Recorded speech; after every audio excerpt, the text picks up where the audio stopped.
In today's video, I am going to teach you how to insert image in Excel cell. This is a very useful feature when you want to keep pictures organized directly inside your worksheet. It can help with product lists, inventories, reports, or any spreadsheet where you want an image to stay neatly attached to a specific cell. The good thing is that Excel can now place the image so it fits within the cell instead of floating freely over the sheet. To begin, open your Excel file and click the exact cell where you want the image to appear. This part is important because Excel will place the image into the cell you select. If you choose the wrong cell first, the image may end up in the wrong location, so take a moment to confirm that your selection is correct before moving on. Next, go to the top menu bar and click the Insert tab. This is where Excel keeps tools for adding different types of content into your worksheet, including images, shapes, charts, and more. Once you are inside the Insert tab, look for the Illustrations group.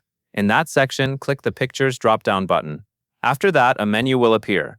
Move your mouse over the option labeled Place in Cell. This option is the key difference because it tells Excel to embed the picture inside the selected cell rather than placing it loosely on top of the worksheet.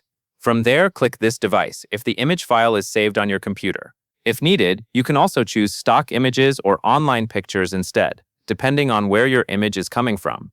The process is the same idea either way, but for a file already saved on your machine, this device is usually the fastest option.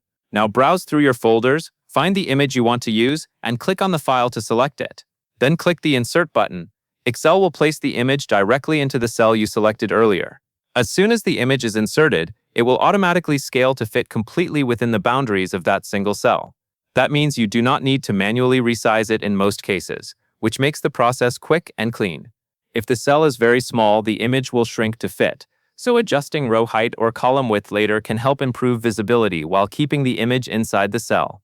That covers everything you need to know.